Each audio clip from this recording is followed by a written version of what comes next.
Bismillahirrahmanirrahim. Alhamdulillahi rabbil alamin.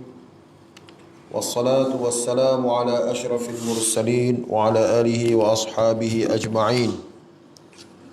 Rabbi shrah li sadri wa yassir li amri wahlul 'uqdatam min lisani yafqahu qawli. Rabbi yassir wa la tu'assir, Rabbi tammim bil khairi, amma ba'du. Alhamdulillah, pada malam ini kita dapat menyambung lagi pelajaran kita dalam kitab Nasaih Diniyah Wasaya Imaniyah. Hari ini kita sampai kepada Aqidah Ahlus Sunnah wal Jamaah pada muka surat 80. Kata pengarang kitab ini, fa innallaha ta'ala wasafa ba'da a'daihi fi kitabihi bil ihtijaji bil masyiah thumma ankara alaihim dhalika wa wabbakhahum alaihi wa lam yaqbalhu minhum wa raddahu alaihim wa kadzdzabahum. Sesungguhnya Allah Ta'ala telah memberikan gambaran dalam Al-Quran mengenai sebahagian daripada musuhnya sebagai sentiasa berhujjah dengan alasan kehendak Allah. Kemudian Allah menolak hujjah mereka, mengecam mereka, tidak menerima alasan mereka, menjawab hujjah mereka dan mendustakan mereka. Salah satu perangai orang kafir zaman dulu, dia berhujjah Allah nak dia jadi gitu. Nak macam mana? Dia macam tu. Berhujjah. Jadi kita belajar akidah Ahlussunnah wal Jamaah, dia tidak boleh nak bercakap macam tu. Kenapa kau jadi jahat? Kerana Allah dah takdir aku jadi jahat. Tak boleh cakap gitu. Sebab akidah Ahlussunnah wal Jamaah bukan macam tu. Akidah Ahlussunnah wal Jamaah adalah semua yang berlaku ini dengan kehendak Allah. Tapi kenapa kita pilih? Memang kehendak Allah, tapi kita pilih. Dan setiap apa yang kita pilih, tidak semestinya Allah redha. Tidak semestinya Allah redha. Macam saya cakap dululah, kita pilih minum arak, Allah izin minum arak, tapi Allah tak redha minum arak. Dan apabila orang kafir berhujjah, Allah nak dia buat, Allah yang menghendaki, maka bila berhujjah macam tu, Allah Ta'ala dalam kitab disebut lam yaqbalhu, tidak menerima hujjah tersebut.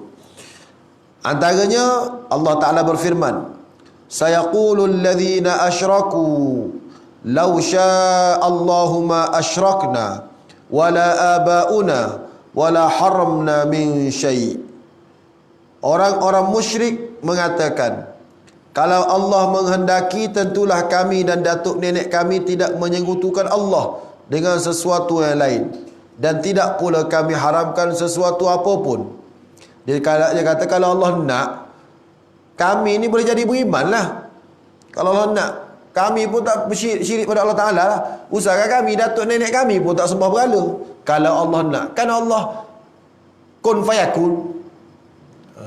Gitu kan, Allah kun fayakun. Dia kata Islam lah kami. Dia kata gitu. Maka Allah jawab, kadzalika kadzdzaba alladhina min qablihim hatta dhaqu ba'sana qul hal 'indakum min 'ilmin fatukhrijuhu lana in tattabi'una illa adh-dhanna wa in antum illa takhrusun qul falillahil hujjatul balighah falau syaa'a lahadakum ajma'in. Maka Allah Ta'ala jawab, Demikianlah juga orang-orang dahulu sebelum kamu. Mereka telah mendustakan Rasul-Rasul sehingga mereka merasai azab seksa kami. Maknanya orang dulu pun bukan orang zaman Nabi Muhammad je yang jenis tak percaya pada Nabi, duk salahkan Allah Ta'ala. Orang dulu-dulu pun gitu dah. Zaman Nabi Nuh dulu, zaman Nabi-Nabi yang dulu, yang Allah Subhanahu Wa Ta'ala hantar Nabi, mereka lawan juga. Mereka tak beriman juga. Maka akhir sekali dzaqu ba'sana, mereka rasa azab kami. Jadi Allah Ta'ala tanya gitu tu, Allah Ta'ala tanya orang kafir Quraisy, mu ni geng-geng kamu ni nak datang bala macam geng-geng dulu ke? Lebih kurang itulah. Kalau kamu buat perangai macam geng-geng dulu lawan Nabi, kan turun bala macam geng-geng dulu. Qul, kata Allah Ta'ala, hal indakum min ilmin fatukhrijuhu lana. Katakan, adakah kamu mempunyai sesuatu keterangan berdasarkan ilmu supaya kamu dapat tunjukkan ia kepada kami? Dengan makna, kamu cakap gitu, mana buktinya? Bahawasanya kalau aku nak, kalau apa nama, kamu jadi kafir ni sebab aku, sebab aku tak jadi kamu Islam. Dia tanya, apa buktinya? Allah Ta'ala tanya balik, in tattabi'una illa dhann. Allah Ta'ala bagi tahu, in tattabi'una illa dhann, maksud dia tiadalah mereka menurut melainkan sangkaan semata-mata, dan kamu pula tidak lain hanyalah berdusta. In antum illa takhrusun. Qul, Muhammad kata balik kepada mereka, falillahil hujjatul balighah. Allah Ta'ala mempunyai bukti yang tegas, nyata. Tapi Allah Ta'ala kata, falau syaa lahadakum ajma'in. Kalau aku nak, tentulah aku boleh bagi hidayah, petunjuk kepada kamu semua. Maknanya Allah Ta'ala nak bagi tahu ayat ni, falamma zaghu azaghallahu qulubahum. Kalau mereka nak sesat, Allah sesatkan. Kalau mereka nak hidayah, Allah bagi hidayah. Faman syaa'a falyu'min. Siapa-siapa nak beriman, berimanlah. Wa man syaa'a falyakfur. Siapa-siapa nak jadi kafir, kafirlah. Maknanya mu nak jadi apa, aku bagi berlaku. Kalau kamu nak jadi orang baik, aku tolong kau jadi orang baik. Kalau kamu nak jadi orang jahat, aku tolong kamu jadi jahat. Tu kerja kau nak jadi apa? Sebab tu saya dengan pelajar-pelajar saya ni, kalau nakal-nakal sangat saya nak tanya, awak nak jadi baik ke nak jadi nakal? Tanya dulu. Kalau dia kata nak jadi baik, tadi azam sungguh-sungguh jadi baik, bukan saya boleh buat awak jadi baik. Kalau awak azam sungguh jadi baik, nanti Allah akan buat awak jadi baik. Mula-mula nak dulu. Tapi kalau awak tak nak jadi baik, susah. Macam orang nak berhenti rokok. Nak ke tak nak? Jawab dulu. Nak. Nak kena sungguh-sungguh, insya-Allah Allah bagi. Ramai mana orang merokok dadah orang boleh berhenti. Dadah boleh berhenti tak? Teruk pada rokok boleh berhenti dadah. Syaratnya dia nak. Kalau dia nak, Allah bantu. Kalau dia tak nak, Allah tak bantu. Jadi sekarang kita nak syurga, kita usaha ke syurga, Allah bagi syurga. Tapi kalau nak neraka, usaha ke neraka, Allah bagi neraka. Allah kan maha adil. Jadi jangan salahkan Allah Subhanahu wa taala kalau apa-apa keburukan berlaku. Nak kaya, kerja Allah bagi kaya. Buktinya orang yang tak sembah Allah pun Allah bagi kaya. Yang tak sembah Allah bagi kaya. Orang Bangladesh datang Malaysia, kerja kejap lah. Boleh tu, boleh ni. Orang Malaysia, lahir kat Malaysia, tak boleh sekaya Bangladesh. Kan pelik. Kenapa? Kerana orang Bangladesh, dia usaha dia nak, Allah bagi. Betul tak? Orang Tom Yam datang, tak ada IC pun. Kaya. Saya tanya orang Tom Yam, berapa satu malam? Oh, dia kata 2,000 jualan, kadang-kadang 3,000 yang kedai-kedai apa, Kak Tan Sri Yaakob tanya, berapa? Ada 3,000 jualan satu malam. 3,000 paling, lepas tu untung 3,000 separuh lah mudah-mudah cakap tu. 1,500 satu malam. Kalau 3,000, 1,500 satu malam. Sebulan. Kalah profesor. Walau dia tak ada PhD, tapi dia kerja sungguh. Betul tak? Maknanya kalau kau kerja dunia, aku bagi dunia. Kalau kau kerja akhirat, aku bagi akhirat. Itu atas kehendak kamu dan izin aku, kata Allah Ta'ala. Tapi ada juga yang aku tak izin. Kau kerja, aku tengok ayah kau doa banyak pada aku, supaya anak aku ni tidak masuk dunia dalam perut dia. Kau kerja, maka aku pun tak bagi pada kau kerana berkat doa bapak kau. Bapak kau suruh kau ni jadi orang soleh, jangan lupa akhirat. Maka kau kerja sekadar apa yang cukup untuk kamu, aku bagi rezeki. Kerana ayahmu duk doa sentiasa pada aku. Ada juga. Betul? Ada juga. Tu kerja Allah Ta'ala berlaku. Dengan izin Allah. Tapi hakikatnya, makin kita usaha ke arah itu, maka Allah Ta'ala pun bantu kita ke arah itu. Kita sudah isyak, kita datang dengan kuliah lagi. Maknanya nak hidayah tu, maknanya nak ilmu tu, maknanya nak iman tu. InsyaAllah Allah bagi ilmu, iman, hidayah. Amin ya rabbal alamin. Wa fil ayatil ukhra, pada ayat lain lagi, wa qala alladhina asyraku law syaa Allahu ma 'abadna min dunihi min syai'in nahnu wala abauna wala harramna min dunihi min syai' kadzalika fa'ala alladhina min qablihim fahal 'ala ar-rusuli illa al-balaghul mubin. Ni ayat lain pula, lebih kurang ayat tadi. Wa qala alladhina asyraku, kata geng-geng musyrikin, orang-orang kafir musyrik kata apa? Lau syaa Allahu ma 'abadna, kalau Allah kehendaki, ma 'abadna min dunihi, kami tidak menyembah selain daripada Allah. Kalau Allah nak, kami boleh jadi warak belaka, baik belaka. Kalau Allah nak, kata orang kafir. So sekarang kami jadi jahat ni sebab Allah nak kami jahat lah. Tu dia punya hujah dia. Baik, bukan kami saja, wala abauna, bapak-bapak kami pun sebab Allah juga. Kalau Allah nak, tapi sebab Allah tak nak kami jadi baik, Allah nak kami jadi macam ni lah kami. Wala harramna min dunihi min syai' kadzalika fa'ala alladhina min qablihim. Allah Taala jawab, kadzalika, seperti itu juga, kata Allah Taala, dilakukan oleh orang-orang terdahulu daripada mereka. Maknanya orang-orang sebelum ni pun perangai sama je. Tapi Allah Ta'ala tanya, fahal 'ala ar-rusuli illa al-balaghul mubin.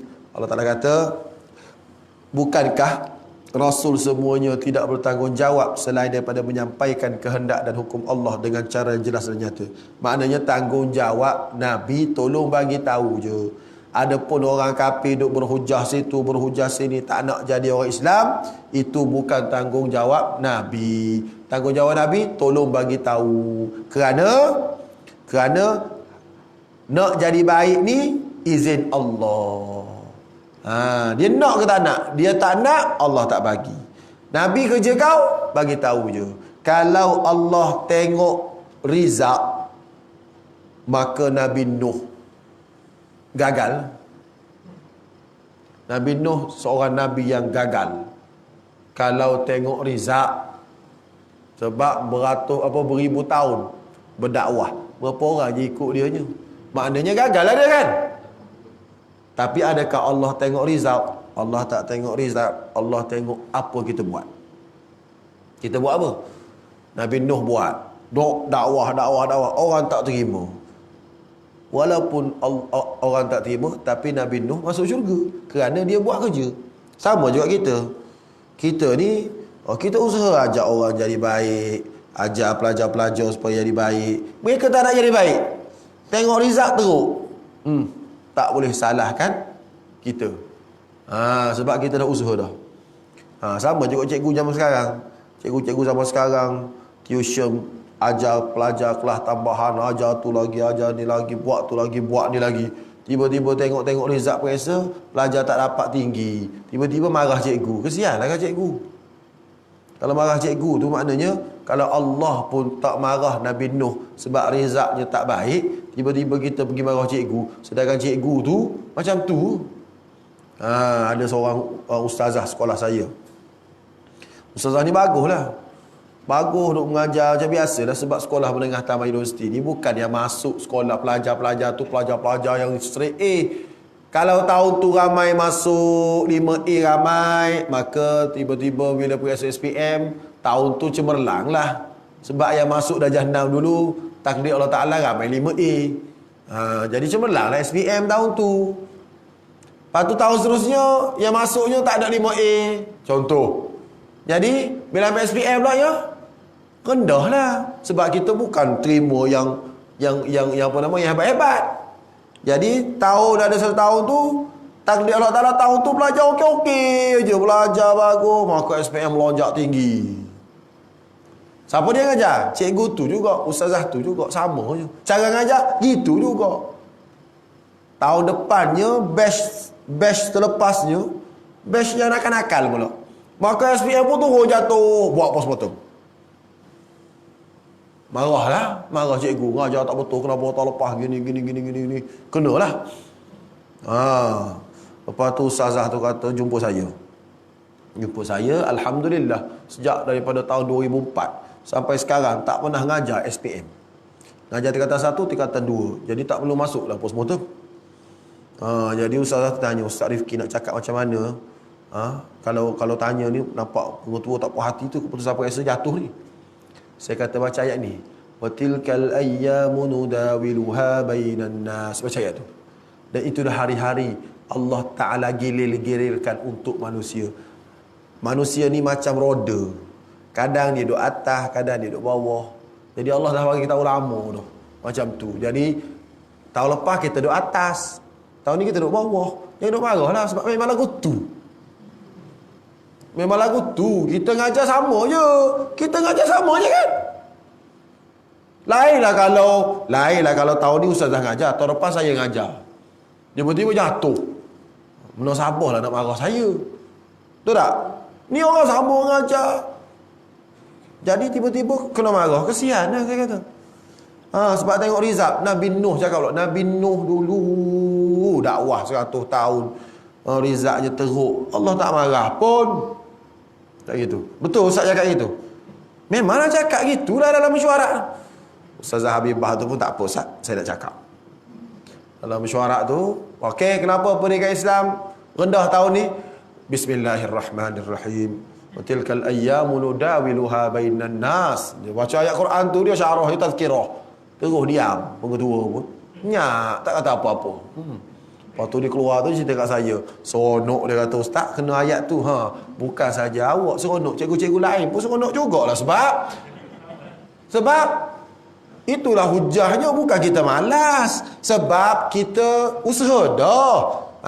Sebab tu Allah Ta'ala kata, fahal 'alal rusuli illal balaghul mubin. Bukankah kerja Rasul tolong bagi tahu je. Kamu nak jadi baik, kamu tak jadi baik, itu bukan kerja kamu, kerja Allah. Yang Allah marah dia tak buat. Buatnya tak, lepas tu teruk. Yang tu Allah marah. Jadi sama juga dalam masyarakat kita. Kita dah buat kuliah, dah buat ni. Tengok mereka tak datang, mereka duduk lagu tu lagi. Jadi akhirat kalau Allah Ta'ala tanya, dah buat dah? Buat dah. Lepas maghrib kuliah, datang isyak kuliah pula. Mereka tak nak dengar, nak macam mana? Harap-harapnya lepas lah ke akhirat kelak. Amin ya rabbal alamin. Gitu. Baik. Oleh itu, anda hendaklah berwaspada daripada mengikut jejak langkah orang-orang musyrikin dalam berhujah terhadap Allah Tuhan seluruh alam. Maknanya, jangan jadikan hujah. Kalau jadi jahat, kenapa jahat? Allah kehendaki aku jahat. Macam tu. Kenapa ni? Minum ketum ni? Kun fayakun. Pandai. Kau baca ayat Yasin tiap-tiap malam Jumaat kan? Innama amruhu idza arada syai'an ay yaqula lahu kun fayakun. Sesungguhnya urusan Allah, bila dia nak pada sesuatu, dia kata kun, maka jadilah. Aku ni air ketum kat sini, dia kata kun lah ni. Tu di sini. Lepas tu aku minum fayakun. Minum semua. Jangan berhujah gitu. Okey? Hujah gitu Allah Ta'ala bagi tahu geng-geng nabi-nabi dulu pun geng-geng jahat hujah gitu juga. Pandai dia baca kun fayakun. Masalah. Baik. Jadi kita sebagai seorang bapa, didik anak baik-baik. Itu tanggungjawab kita. Tapi bila dia dah lama, dia dah besar, dia tak nak dengar kata kita, nak buat macam mana? Nabi Nuh pun macam tu. Betul? Nabi Nuh macam tu. Sama juga ada isteri. Gitu juga isteri pun. Didik banyak-banyak, baik-baik. Habis kalau tak nak dengar kata kita juga, nak buat macam mana? Nabi Nuh, Nabi Lut begitu juga. Kan dalam Quran ni dia ada contoh-contoh keluarga Nabi Nuh, contoh keluarga yang pertama, lelaki baik, suami baik, isteri tak baik. Contoh Nabi Nuh. Nabi Lut, suami baik, isteri tak baik. Kemudian contoh yang kedua, isteri baik, suami jahat. Siapa dia? Fir'aun. Betul kan? Ada juga. Yang ketiga, dua-dua jahat. Neraka berlaku dua-dua. Siapa dia? Dua-dua masuk neraka. Abu Lahab ke Quran bagi tahu? Abu Lahab, tabbat yada abi lahabin wa tab. binasalah Abu Lahab. Dia kata binasalah tangan Abu Lahab. Kenapa tangan? Wa tabat yada Abi Lahabin wa tabba ma aghna anhu maluhu wa ma kasab. Tangan Abu Lahab binasa habis. Jadi kata pengarang kitab tafsir, dia kata dia sebut tangan tu sebenarnya dia menggunakan kaedah sebut sikit nak semua. Maknanya bukan binasa tangan saja, binasa seluruh tubuh badan. Habis, hancur habis, rosak habis. Jadi contohnya tidak dilarang masuk bilik ni melainkan kaki tangan. Maknanya kaki tangan tu mana kaki tangan je lah, tak boleh masuk je. Maknanya bila sebut kaki tangan tu maknanya tubuh lah sekali. Sama juga Quran kata tabbat yada, celakalah dua tangan Abu Lahab. Adakah Abu Lahab saja? Ayat sebelum tu, selepas tu wamraatuhu, dan isteri dia juga. Kena juga isteri dia. Hammalatal hatab, dia akan bawa kayu api dalam neraka tu, tolong bakar suami dia. Kenapa? Waktu kat dunia dia letak duri-duri tempat-tempat Nabi lalu nak suruh sakit. Nama isteri dia nama isteri dia Arwa. Nama penuh dia Arwa. Kemudian fi jidha hablum min masad, di leher dia ada rantai made in Jahannam. Rantai tu. Kenapa? Sebab dia pernah cakap ketika dia berada di dunia, ni rantai mah aku ni rantai mahal aku ni, aku jual kerana aku nak lawan Muhammad. Dia sanggup jual untuk dia rosakkan dakwah Nabi Muhammad SAW. Jadi Allah balas balik, dia pakai rantai kat api neraka. So contoh suami isteri yang neraka berlaku. So suami isteri neraka berlaku Abu Lahab dengan Arwah. Suami syurga isteri neraka Nabi Nuh, Nabi Lut. Suami neraka isteri syurga Fir'aun, Asiyah. Suami syurga isteri syurga. Siapa dia? Dalam Quran. Nabi Muhammad memanglah. Tapi tak ada pun sebut secara jelas. Cerita tu memang syurga belaka. Tapi yang jelas Al-Qurannya Nabi Ibrahim. Nabi Ibrahim, cerita Nabi Ibrahim kan? Ibrahim kan isteri dia masuk syurga. So tanyalah ramai-ramai dalam kuliah ni, kita nak jadi keluarga mana? Jawab. Orang perempuan nak jadi keluarga mana? Nabi Ibrahim. Kahwin dua. Orang perempuan tak boleh terima. Jauh orang perempuan. Nabi Ibrahim kahwin dua. Seorang nama siapa? Macam mana nak kahwin dua ni? Nama nak isteri Nabi Ibrahim pun tak ingat. Pertama nama Sarah. Sarah kahwin lama tak dapat anak. Jadi isteri pun jawab. Dengar tu. Dia kahwin tak dapat anak, aku dah beranak 5. Tak salah gatal lah. Mana isteri belajar juga tu. Nabi Ibrahim tak ada dapat anak, nak Sarah. Lepas tak ada anak tu dia kahwin dengan Hajar, baru dapat anak. So awak tak usah kahwin dua lah. Tak nak jadi macam Nabi Ibrahim. Sebab saya dah kahwin, saya dah bagi anak dah. Dengan izin Allah. Boleh jawab juga. Baik. Jadi itu nak bagi tahu usaha. Takkan Nabi Nuh tak usaha? Usaha dah. Takkan Nabi Lut tak usaha? Usaha dah. Betul tak? Tapi dah buat macam tu. Kalau Allah Ta'ala tengok rizaknya, ya. Kesian kat Nabi-Nabi. Ni nak bagi tahu Allah tengok usaha.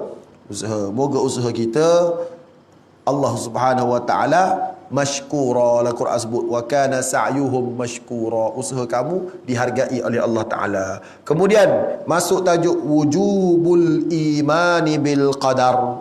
Wajib beriman dengan qadar. Qadar iaitu takdir. Wa hasbuka minal qadaril imanu bihi khairihi wa syarrihi. Memadailah anda dalam perkara takdir, ketentuan Allah, bahawa anda mengimaninya, sama ada takdir baik atau takdir buruk. Kemudian anda hendaklah mewajibkan diri anda sendiri mematuhi perintah Allah dan menjauhi larangannya. Sentiasalah bertaubat atas kelalaian anda melaksanakan kewajipan kepada Allah Ta'ala. Mintalah pertolongan daripada Allah Ta'ala dan bertawakal kepadanya. Ini adalah saranan pengarang ni. Kalau apa-apa berlaku kepada kita, kita kena ingat semuanya sudah menjadi ketentuan Allah. Jadi senang kita nak terima. Saya kalau syarah bab qada dan qadar ni, ngajar orang boleh. Tapi bila benda tu berlaku kepada kita, benda tu kena pada kita, kita nak terima tu, ya Allah. Tapi bila kita dah dapat terima tu, rasa lega. Nasib baiklah aku beriman dengan qada dan qadar. Mula-mula nak terima tu Allah, susah. Bila Allah dah tentukan nak terima tu, mula-mula tu. Macam saya bercerita lah, bila dapat anak Down syndrome kan. Anak saya Down syndrome, anak istimewa, anak kelima. Dapat tu mula-mula nak terima tu, Masya Allah. Tidur tak lena, duk teringat kat anak, duk menangisnya. Isteri pun menangis, kita pun menangis. Allah bagi anak macam ni kat kita. Dia rasa sedih. Bila pergi tengok anak kat hospital, waktu anak kena kuning tu, tengok tu ada kawan datang. Ustaz dapat baby ya? Ya, Alhamdulillah dapat baby. Anda dapat baby? Dapat. Tu tunjuk dia, baru tunjuk baby dia. Kita puasa, ya Allah, baby dia okey, baby aku okey you kan. Dia nak terima tu, Masya Allah, susahnya. Sampai saya tak boleh jadi imam semayang. Semayang teringat sedih sangat-sangat. Ada satu kali tu orang tolak saya jadi semayang subuh, baca, menangis, semayang baca wal fajri. Menangis, baca wal fajri, ya ayyatuhan nafsul mutmainnah. Menangis. Kenapa menangis? Sebab jiwa tak tenang. Sedangkan kita nak jiwa tenang.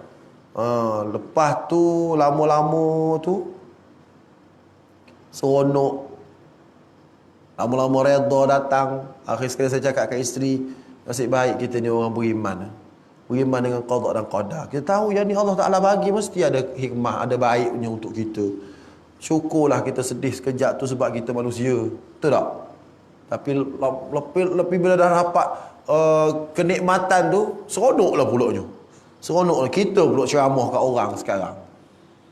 Jadi masuk program bunga-bunga syurga. Dia kumpul semua siapa-siapa yang ada anak-anak Down syndrome, dia kumpul satu kumpulan dalam Facebook. So saya masuk situ, saya pula mereka panggil suruh ceramah lah. Seronoklah pula ya. Seronok. Baru ni dia minta ceramah macam mana anak-anak Down syndrome ni kena ajar kemadi wajib kat dia.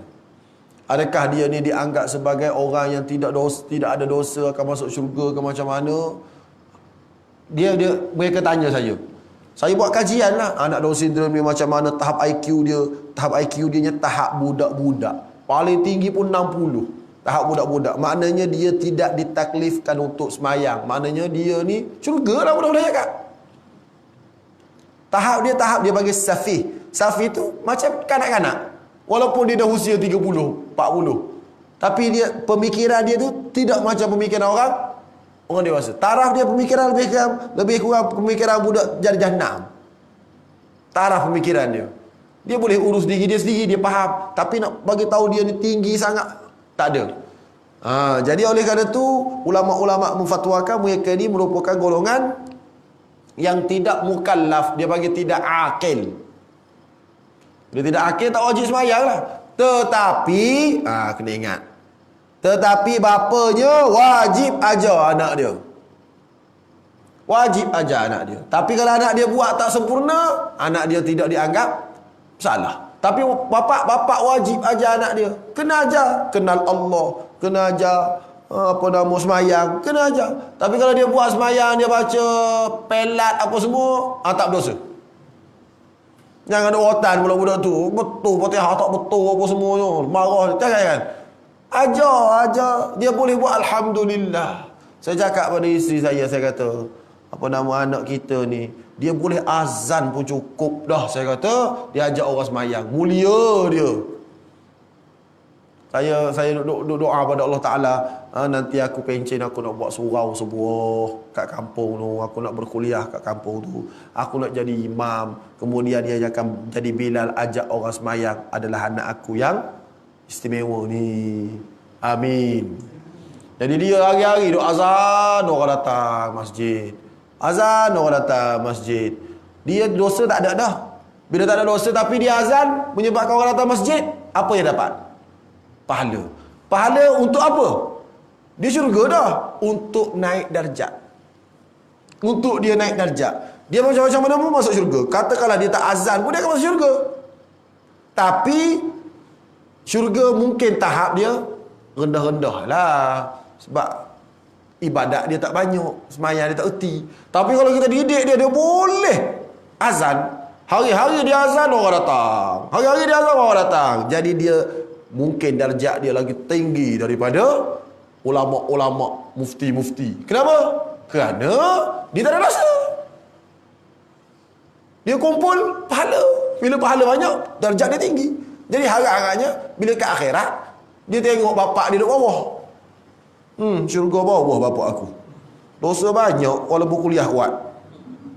Agak-agak dia ajak tak kita naik atas. Dia ajak lah bapa naik atas. Okey lah. Betul tak? Tapi kena didik betul-betul lah sampai dia boleh azan. Didik betul-betul. Saya cakap dengan isteri tu lah, saya punya tu. Apa? Kalau boleh umur 50 tu nak berhenti dah. Sekarang umur 44. Umur 50 tu nak berhenti dah. Nak berhenti dah ngajar sekolah, nak duduk surau. Nak mengajar kat kampung, nak buat surau, mengajar kat kampung, orang kampung dapat ambil manfaat. Duk fikir lagu tu lah. Fikir apa lepas daripada pencen. Umur 50 pencen awal lah. Cari-cari duit pencen awal. Senang. Duduk buat kerja macam tu. Jadi ajak orang kampung datang masjid ngajar Quran kat surau. Sebab saya tengok orang kampung saya sekarang boleh tahan juga. Boleh tahannya, tak pandai baca Qurannya. Tanya mak kata, siapa dia baca Quran sini? Yang pandai-pandai Quran, yang pandai Quran anak mak ni gimana? Seorang duduk Johor, seorang duduk Perak, seorang duduk Selangor. Semua kuliah. Tapi duduk kuliah kat tempat orang. Tempat sendiri tak apa-apa. Mak cakap, tak apalah mak, tunggu 5-6 tahun lagi saya balik lah, insyaAllah. 5-6 tahun lagi saya balik nak buat surau belakang rumah ni. Lagipun rumah ni tak ada siapa nak duduk dah. Anak-anak ada rumah dah. Jadi kita wakaf lah surau ke, apa nama rumah orang belajar Quran ke. InsyaAllah mak nak bagi tahunya, dia nak sangat supaya orang kampung dia tu okey. Kata mak lah mengajar. Nak suruh mengajar, nak duduk pun sakit dah. Orang tua duduk sikit sakit, nak baring je. Jadi nak bagi tahu itu kita punya pemikiran. Jadi sekarang berfikir macam tu lah, alhamdulillah lah. Tu qada dan qadar, ketentuan Allah. Jadi dia ajar pada kita apa yang berlaku ni, ingat ketentuan Allah, rasa lega sikit jiwa. Rasa lega sikit jiwa. Ini kita kena berdalilkan qada dan qadar bila kita dapat suatu benda yang tak sesuai dengan jiwa kita. Kita rasa tak ngam dengan jiwa kita. Mana dah kena ujian tu, ujian ni, kita pun ingat qada dan qadar. Tapi jangan pula kita buat jahat, kita pun qada qadar Tuhan. Macam mana? Tak boleh, itu tak boleh. Yang tu tak boleh. Yang tu tidak boleh. Baik. Kemudian dia kata, qala alaihi salatu wassalam, idza dzukiral qadaru faamsiku fanaha 'anil khawd fihi lima fi dhalika min al khatari wa kathrati ad-darar. Satu benda dia kata, kita tidak boleh nak berfikir tentang apa yang Allah buat. Jangan kamu fikir tentang Allah dan apa yang Allah buat. Yang kamu kena fikir adalah makhluk Allah. Jangan fikir kenapa Allah buat gini kat aku. Tak sah. Dia bagi kat orang tu kaya, aku miskin. Fikir kenapa? Tak sah. Kenapa Allah bagi ke orang-orang bukan Islam tu rumah besar-besar, kaya-kaya, sakit pun tak. Aku ni nak pergi masjid, sakit, tak sihat, rumah pun tak berapa besar. Tak sah fikir. Yang tu adalah kerja Allah. Apa hikmahnya? Kita tak tahu. Mungkin kalau kau tak sakit, rumah kau besar, kau tak datang masjid. Mungkin tak. Jadi Allah Ta'ala buat tu comel belaka tu. Ingat, setiap yang Allah buat itu adalah yang terbaik untuk kita. Baik. Wa sa'ala rajulun 'aliyan radhiyallahu anhu 'anil qadar faqala lahu fi jawabihi huwa bahrun 'amiqun fala talijhu wa tariqun mudhlimun fala taslukhu sirrullahi ta'ala qad khafiya 'alaika fala tufshihi. Ada orang tanya Sayyidina Ali tentang takdir. Dia kata gini takdir ni. Ia seumpama lautan yang dalam. So jangan nak menyelam dalam tu. Jangan nak cari banyak-banyak. Jangan nak menyelam dalam tu. Dan dia jalan yang gelap. Jangan kamu nak merentasinya. Dan ia adalah rahsia Allah yang tersembunyi terhadap engkau. Jangan engkau membongkarnya. Jadi kalau belajar bab qada dan qadar panjang-panjang ni tak usah. Terima je. Okey? Terima je qada dan qadar. Nabi kata tafakkaru fi khalqillah wa la tafakkaru fi dzatih. Jangan kamu fikir pada zat Allah Ta'ala dan juga pada perbuatan Allah Ta'ala. Yang kita fikir adalah macam mana bijaksananya Allah Ta'ala mencipta makhluk dia. Itu tak apa. Fikir macam mana ni, apa nama, pokok kelapa tu tiba-tiba ada air dalam tu. Tak apa. Hebat Allah Ta'ala. Lagu tu tak apa. Fikir pula macam mana Allah Ta'ala ni buat cak jari ni. Tak sama. Tu tak apa. Macam mana Allah Ta'ala buat apa nama padi. Tiba-tiba ada berah dalam tu. Keluar ikut mana? Mula-mula tengok tak ada apa dalam tu. Tiba-tiba masa mananya bubuh kat dia. Yang tu tak apa fikir. Kita fikir pada makhluk Allah Ta'ala. Tengok ikan. Macam mana Allah Ta'ala buat ikan. Macam mana Allah Ta'ala buat binatang. Yang tu tak apa.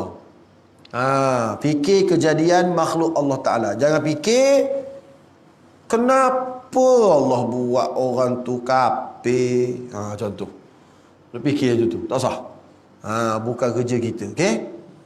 Wa sa'ala rajulun min wulatil umuri Muhammadan ibn Wasi'in radhiyallahu 'anil qadar faqala lahu jiranuka min ahli qubur laka fit tafkir fihim syughlun 'anil qadar. Seorang pembesar negara dia bertanya kepada seorang alim nama Muhammad bin Wasi' rahmatullahi alaih mengenai takdir. Dia kata, tak suruh fikir takdir lah, fikir kubur. Dia kata, cakap gitu. Tak suruh fikir lah tentang takdir, pening-pening. Kau fikir kau nak masuk kubur macam mana. Sebab tak lama dah kau nak masuk kubur. Jiran kamu, dia kata, jiranuka. Jiran-jiran kamu pun dah masuk kubur dah. Bila jiran kamu masuk kubur, tak lama lagi kamu masuk kubur juga dia. Jadi fikirlah kubur lah. Buat-buat amal sudah. Tak suruh fikir lah. Qadarnya macam mana, pening. Betul tu amal. Kalau jiran kita mati kan, kita rasa dekat dengan kita. Bulan Ramadan tahun lepas, jiran saya meninggal pukul 3 pagi.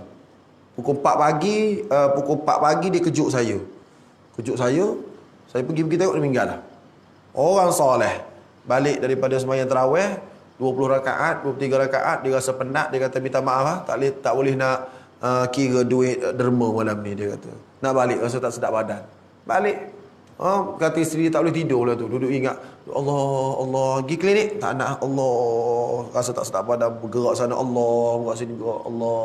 Sampai pukul 3 tu isteri keluar kejap lah. Tengok-tengok duduk diam, meninggal lah. Saya pun pergi tengok meninggal dah sarjan. Orang baik. Waktu saya pun mandi, waktu tu bulan Ramadan kan, mandi nak pergi sembahyang subuh tu, duduk kat tandas tengah mandi tu. Takut dekat tu dah malaikat maut nak datang. Situ dah. Tak lama mandi, sekejap je keluar. Takut. Cepat-cepat pergi sembahyang. Takut. Sebab apa?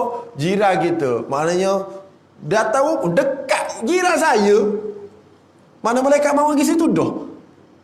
Kalaunya lompat pergi rumah saya saja, nak bagi tahu betapa mudahnya nak mati. Jadi bila jiran meninggal, dia dekat sangat, dia ingat nak mati. Takutlah gitunya. Tapi kalau dengan jiran jauh-jauh mati, rasa jauh sikit. Padahal malaikat maut ni bukan perlu naik Asia pun nak datang rumah kita. Tu nak bagi tahu, ya Allah, mati ni terlalu senang bagi Allah Subhanahu Wa Taala. Dekat sangat. Moga-moga mati kita ni sebagaimana doa kita. Doa paling bagus antaranya yang diajar oleh alim ulama kita, tak silap saya, doa Abu Bakar Siddiq. Dia doa, Allahumma ja'al khaira umuri akhirah. Ya Allah, kau jadikan umur paling baik aku umur hujung aku. Mana umur paling baik aku? Umur penghujung. Wa khaira amali khawatimah. Amalan terbaik aku penutup hidup aku. Wa khaira ayyami yauma alqaka fih. Hari aku paling baik, hari aku bertemu denganmu. Tiga benda. Pertama, umur paling baik, umur hujung.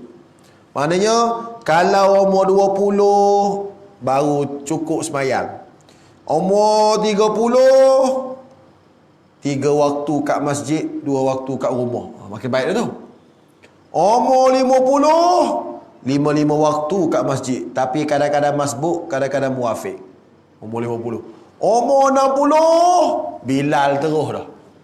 Makin upgrade tu Bilal dah. Umur 60. Umur 70 imam lagi, Bilal lagi, ngajar Quran lagi, duduk masjid dah. Maka umur 70 meninggal. Maknanya umur dia paling bagus. Faham? Umur 20 sekolah tahfiz contoh. Umur 25 keluar tahfiz, jadi mak lempik. Makin teruk. Dia balas dendam. Dah lama dah tahfiz ni. Apa nama dia baca Quran je, balas dendam je mak lempik. Umur 30 makin teruk. Tak kenal masjid pula. Na'udzubillah min dzalik. Na'udzubillah min dzalik. Moga Allah Taala jauhi. Itu dia panggil apa nama? Umur paling bagus, umur penghujung. Kedua, wa khairu amali khawatimah. Dan sebaik-baik amalanku adalah ketika tutup hidupku. Macam ayah kepada Abdullah Fahmi, Johan Akademi Quran, meninggal tengah kuliah. Macam apa nama, Tony Kasim. Tony Kasim, tuan kenal kan Tony Kasim?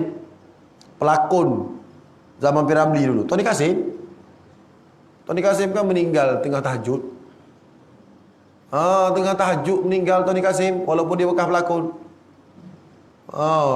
Di akhir hayat dia kan, dia tak tinggal masjid. Mana akhir umur dia orang baik dia tu. Sampai Allah pilih untuk meninggal ketika tahajud. Ada seorang bernama cikgu sekolah saya. Dia kata ayah dia minat baca Quran lepas maghrib. Ayah dia Bilal. Dia lepas rumah dia dengan surau dekat. Lepas dia azan maghrib, dia sembahyang maghrib, dia balik rumah, dia akan buka Quran, dia baca. Cara dia baca Quran, dia duduk. Kemudian Quran tu dibuka, rehalsa. Dia baca. Kata cikgu sekolah saya tu, dia kata hari-hari saya dengar ayah saya baca Quran.